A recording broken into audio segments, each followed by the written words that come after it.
Olá, eu sou a Juliana Simões e está a ouvir o Economia Dia a Dia, o podcast que lhe dá respostas simples e resumidas para os principais temas da economia nacional e internacional. Todos os sábados lançamos um episódio que explora um tema económico em destaque durante a semana.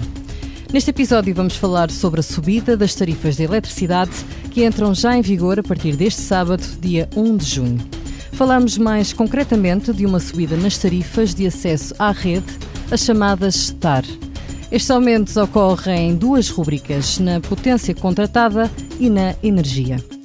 Quando aprovou este agravamento, a entidade reguladora dos serviços energéticos, a ERSE, referiu que as famílias no mercado regulado praticamente não vão sentir repercussões na hora de pagar a fatura. No fundo, o impacto concreto para cada consumidor vai depender da estratégia comercial da empresa que fornece a eletricidade. É também de referir que no primeiro trimestre deste ano, Portugal teve o preço grossista da eletricidade mais baixo da Europa. Para falar deste tema, convidamos o jornalista da secção de Economia, Miguel Prado, que acompanha de perto a área de energia. Miguel, olá, obrigada por estares connosco aqui em estúdio. Olá. Antes de iniciarmos a nossa conversa, vamos ouvir Pedro Amaral Jorge, presidente da Associação Portuguesa de Energias Renováveis, em entrevista à SIC, em abril, altura em que a eletricidade registrou o preço mais baixo de sempre no mercado ibérico. Portugal e Espanha neste momento lideram em termos de baixos preços de eletricidade desde o começo do ano, tendo até em algumas horas do dia ter preços zero, ou seja, efetivamente isto demonstra que as renováveis têm um impacto direto na redução do preço da componente de energia da tarifa de eletricidade dos consumidores.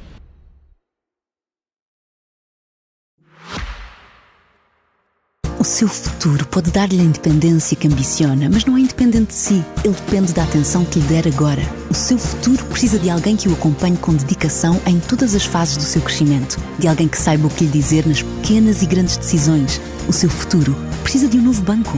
Dê atenção ao seu futuro agora. Pode fazê-lo sozinho, mas será mais fácil se nos estiver ao seu lado. Conheça as nossas soluções de poupança e investimento no balcão ou em novobanco.pt. Novo Banco. Juntos fazemos o futuro. Novo Banco S.A. Miguel, vamos começar pelo início e fazer uma espécie de contexto.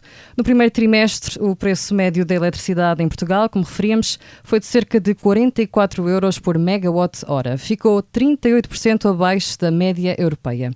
O que é que motivou esta descida? Foram as renováveis, como refere Pedro Amaral Jorge? Foram sobretudo a abundância de recurso hídrico e também de boa disponibilidade de recurso eólico, portanto água, vento e também importante um crescimento da produção de energia solar, quer em Portugal, quer em Espanha, que vem refletindo os investimentos que têm sido feitos em centrais fotovoltaicas, mas também na instalação de painéis solares em pequenas instalações, e no seu conjunto esta boa disponibilidade da produção nas barragens, com também uma produção elevada de eletricidade eólica e solar, contribuíram no seu conjunto para uma redução do recurso centrais termoelétricas, designadamente as centrais a gás, fazendo com que o preço grossista acabasse por ser especialmente reduzido na Península Ibérica. Isso aconteceu no primeiro trimestre, como dizíamos, e prolongou-se também depois em abril, acabando por ter depois um novo aumento agora em maio, mas globalmente neste arranque de ano a Península Ibérica acabou por ser beneficiada por preços grossistas de eletricidade bastante baixos. Uhum. E o que é que, agora falando sobre o tema que nos traz aqui, o que é que fez com que a ERSE decidisse subir as tarifas de acesso à rede? Foi precisamente isso que referiste? Está relacionado por uma questão que pode não ser muito simples de compreender para quem não esteja ou não acompanha em permanência os temas da energia, mas havendo esta produção elevada de eletricidade renovável, ela baixa o preço grossista, como dizíamos, mas depois há uma parte da eletricidade que é gerada no país que tem uma remuneração garantida, um preço fixo, e que é suportado por todos nós, consumidores de eletricidade.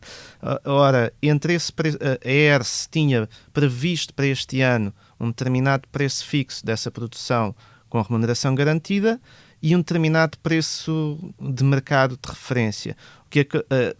Quando a ERSE faz essa previsão, gera um determinado sobrecusto numa parte da produção de eletricidade.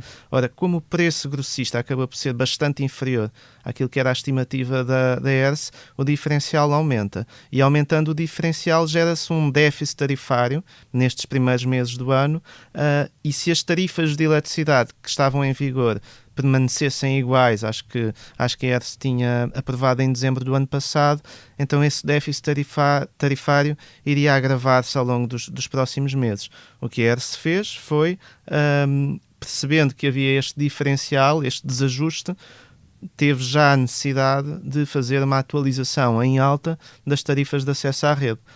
E porquê é que é importante combater este déficit tarifário? Bom, porque se não o pagarmos agora, nas nossas tarifas de eletricidade, nas tarifas de acesso à rede, pagaremos no ano seguinte. E aí o agravamento será maior. Portanto, se a ERSE, perante um desvio identificado em abril, maio, proceder a um aumento já em junho, no fundo ganha aqui um período de 7 meses no ano em que os consumidores de eletricidade já vão suportar preços mais altos para pagar aquele diferencial. Se só o fizesse em janeiro do próximo ano, tínhamos um avolumar desse déficit tarifário que teria de ser recuperado mais tarde e com juros.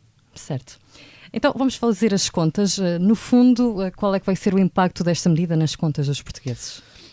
Da análise que fizemos aqui no Expresso, com base nas tarifas de acesso que vigoravam agora até 31 de maio e nas novas que entram em vigor agora a partir de 1 de junho, os cálculos a que chegámos foi que uma família que tenha um consumo mensal de 200 kWh, com uma potência contratada de 3,45, vai provavelmente sentir aqui um aumento na fatura de mais de 6 euros por mês. Uma família com um consumo mais elevado, 350 kWh por mês e uma potência contratada de 6,9 kVA, já vai sentir um agravamento de 11 euros. Isto sem contar com o IVA. Isto são os agravamentos nas tarifas de acesso. Agora, se o comercializador decidir baixar as suas tarifas de energia a parte dos custos da fatura que lhe diz diretamente respeito, então pode aliviar um bocadinho esta subida.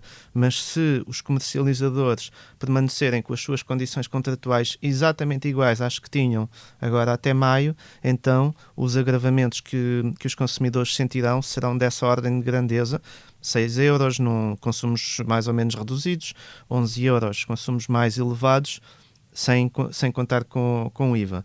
Agora, a ERSE também, estimou que no caso das tarifas reguladas poderia haver até um ligeiro alívio, porque a parte da energia teria uma redução.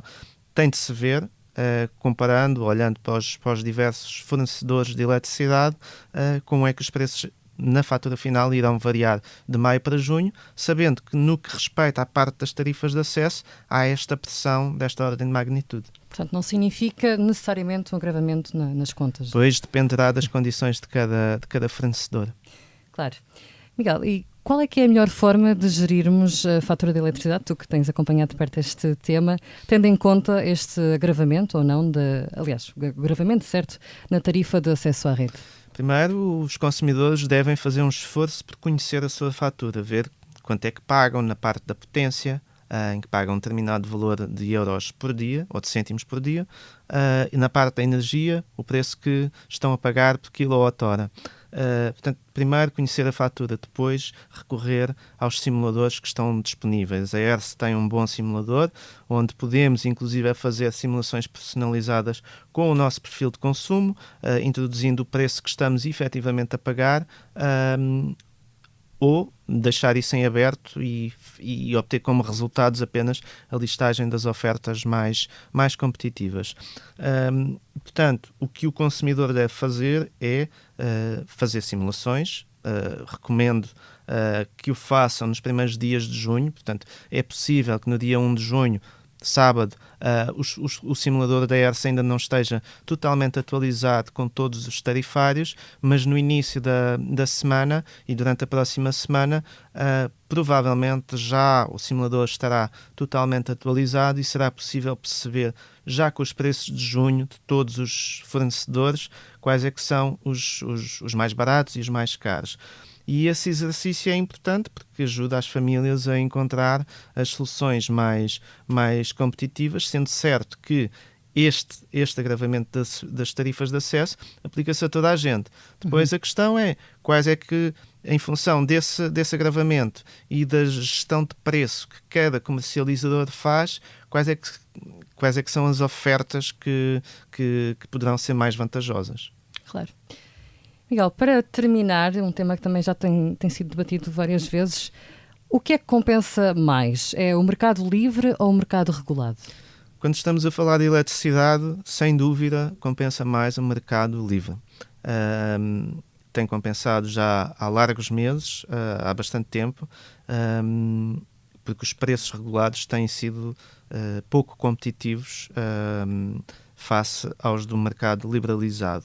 Agora, com este agravamento das tarifas de acesso, é uma questão de ver, tem de se ver, é bastante provável que o mercado livre continue a ter preços mais baixos e a proporcionar faturas mais baixas do que as do mercado regulado, mas só agora no início de junho, com novas simulações e comparações, é que conseguiremos tirar a limpo essa questão. Portanto, esta é a realidade do mercado de eletricidade. No mercado do gás natural já é diferente. Ao longo dos últimos meses, o mercado regulado tem sido mais barato do que as ofertas do mercado liberalizado. Agora, nada como, de facto, recorrer aos simuladores para tirar a limpo quais são as diferenças entre as ofertas, quer no mercado livre, quer no mercado regulado, e tentar tirar partido da existência dessas ferramentas para ter os tarifários mais vantajosos do nosso lado, com uma nota final que eu deixaria, que é o consumidor não deve ter receio de mudar. A mudança de comercializador de eletricidade é um processo gratuito, é livre, não tem um limite de mudanças por ano, e ao consumidor basta apenas contratar com o seu novo fornecedor, não precisa de se preocupar em rescindir o contrato com o atual fornecedor, porque esse processo é gerido por terceiros de forma mais ou menos ágil, num prazo de 3 semanas. Teoricamente, num prazo de 3 semanas, a mudança está concretizada e, portanto, é isso que os consumidores de energia têm à sua disposição para baixar a fatura, além de outras soluções que poderíamos falar também noutra ocasião com mais tempo, mas no que respeita à comparação de tarifários, há aqui opções que o consumidor pode tomar a seu favor. Claro, fica aqui a sugestão então. Miguel, muito obrigada. Esta semana é tudo aqui no Economia Dia a Dia. Antes de me despedir, convido a ouvir o podcast Expresso da Manhã de Paulo Baldeia. No último episódio fala sobre os investimentos no turismo de luxo na Comporta.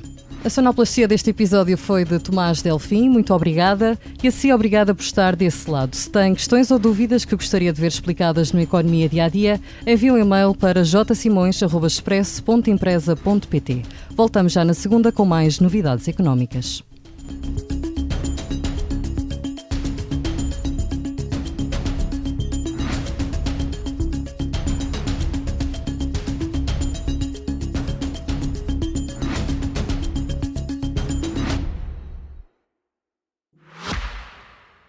O seu futuro pode dar-lhe a independência que ambiciona, mas não é independente de si. Ele depende da atenção que lhe der agora. O seu futuro precisa de alguém que o acompanhe com dedicação em todas as fases do seu crescimento. De alguém que saiba o que lhe dizer nas pequenas e grandes decisões. O seu futuro precisa de um novo banco.